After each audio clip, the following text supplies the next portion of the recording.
ಒಂದು ಚೆನ್ನಾಗಿರೋ mobile launch ಆಗಲಿ ಅಂತ ನಾನು ಕೂಡ ತುಂಬಾನೇ ವೆಯ್ಟ್ ಮಾಡ್ತಿದ್ದೆ ಆ್ಯಂಡ್ ಫೈನಲಿ ರೆಡ್ಮಿ ಕಡೆಯಿಂದ ರೆಡ್ಮಿ ಟರ್ಬೋ 5 ಲಾಂಚ್ ಆಗಿದೆ. ಆ್ಯಕ್ಚುಲಿ ರೆಡ್ಮಿ ಅವರ ಟರ್ಬೋ ಸೀರೀಸ್ನ ಫಸ್ಟ್ ಮೊಬೈಲ್ ಇದೆ ಅಂತ ಹೇಳ್ಬೋದು. ಸೊ ಟರ್ಬೋ 1, 2, 3, 4 ಎಲ್ಲಿ ಅಂತ ಕೇಳಿದ್ರೆ ನನಗೂ ಗೊತ್ತಿಲ್ಲ, ರೆಡ್ಮಿ ಅವ್ರಿಗೂ ಗೊತ್ತಿಲ್ಲ. ಬಟ್ ರೆಡ್ಮಿ ಟರ್ಬೋ 5 ಮೊಬೈಲ್ ಏನಿದೆ ಇದು ಕ್ರೇಜಿ ಮೊಬೈಲ್ ಅಂತಾನೆ ಹೇಳ್ಬೋದು. ಎಕ್ಸ್ಪೆಷಲಿ ನೀವೇನಾದ್ರೂ ಗೇಮರ್ಸ್ ಆಗಿದ್ರೆ ಈ ಒಂದು ಮೊಬೈಲ್ನ ಆರಾಮಾಗಿ ಪರ್ಚೇಸ್ ಮಾಡ್ಬೋದು.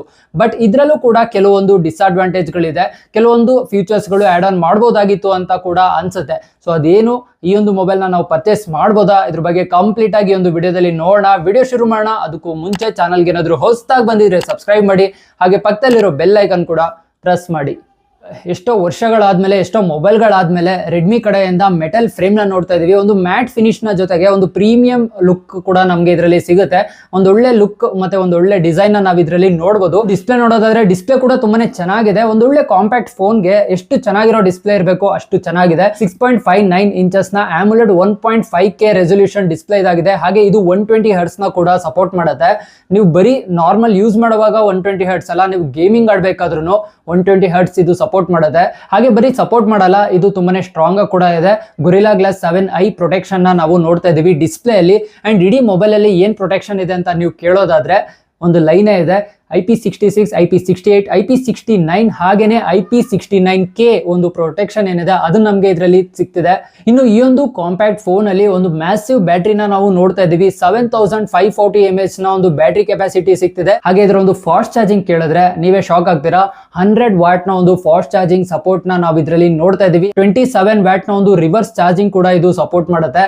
ಸೊ ನೀವೊಂದು ಪವರ್ ಬ್ಯಾಂಕ್ ತಗೊಳ್ಳೋದು ಒಂದೇ, ಒಂದು ಮೊಬೈಲ್ ತಗೊಳ್ಳೋದು ಒಂದೇ. ಸೊ ಈ ಒಂದು ಮೊಬೈಲ್ ಅಲ್ಲಿ ಬೇರೆ ಮೊಬೈಲ್ ನ ಕೂಡ ನಾವು ಚಾರ್ಜ್ ಮಾಡಬಹುದು. ಇನ್ನು ಪ್ರೊಸೆಸರ್ ನೋಡೋದಾದ್ರೆ MediaTek Dimensity 8500 ಅಲ್ಟ್ರಾ ಒಂದು ಪ್ರೊಸೆಸರ್ ನಾವು ನೋಡ್ತಾ ಇದೀವಿ. ಹಾಗೆ ಈ ಒಂದು ಪ್ರೊಸೆಸರ್ ಗೆ ಸಪೋರ್ಟಿವ್ ಆಗಿ UFS 4.1 ಹಾಗೇನೆ LPDDR5X ಅಲ್ಟ್ರಾ ಒಂದು ರ್ಯಾಮ್ ನ ಕೂಡ ನೋಡ್ತಾ ಇದೀವಿ. ಸೊ ಓವರ್ ಆಲ್ ನೋಡೋದಾದ್ರೆ ಒಂದು ಒಳ್ಳೆ ಸ್ಮೂತ್ ಎಕ್ಸ್ಪೀರಿಯನ್ಸ್ ಇರುತ್ತೆ, ಹಾಗೆ ಫಾಸ್ಟ್ ಎಕ್ಸ್ಪೀರಿಯನ್ಸ್ ಕೂಡ ನಾವು ಇದರಲ್ಲಿ ನೋಡ್ತಾ ಇದೀವಿ.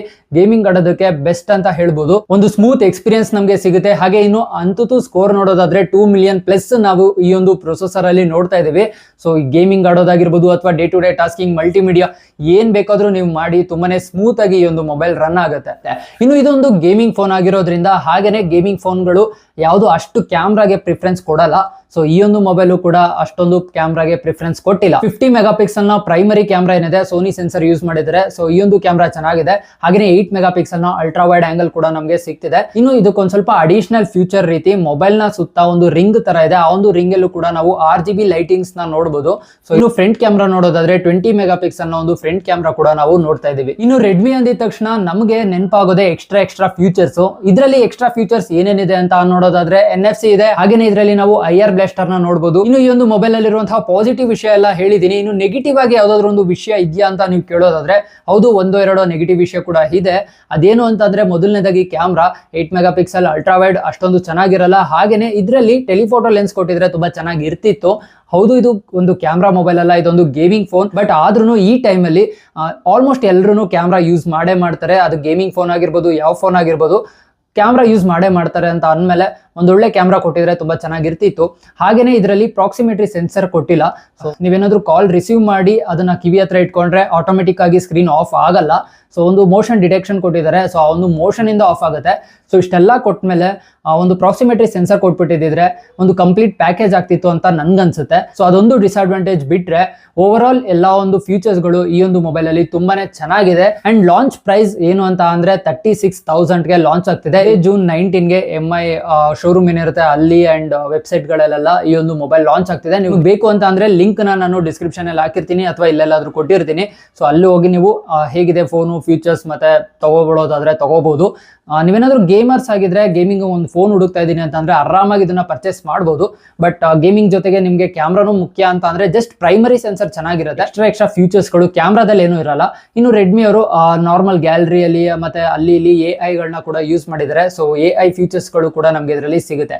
ಸೊ ಎಸ್, ಇದಾಗಿತ್ತು ರೆಡ್ಮಿ ಅವರ ಟರ್ಬೋ ಸೀರೀಸ್ ನ ಫಸ್ಟ್ ಮೊಬೈಲ್ ರೆಡ್ಮಿ ಟರ್ಬೋ 5 ಬಗ್ಗೆ. ನಿಮ್ಗೆ ಅನ್ಸುತ್ತೆ ಈ ಒಂದು ಮೊಬೈಲ್ ನ ನೀವು ಪರ್ಚೇಸ್ ಮಾಡ್ತೀರಾ ಅಥವಾ ಇದರ ಒಂದು ಬ್ರದರ್ ಅಂತಾನೆ ಹೇಳ್ಬೋದು, ಪೋಕೋ ಎಕ್ಸೈಟ್ ಕೂಡ ಈ ಒಂದು ಪ್ರೈಸ್ ರೇಟ್ ಅಲ್ಲೆಲ್ಲ ಬರುತ್ತೆ.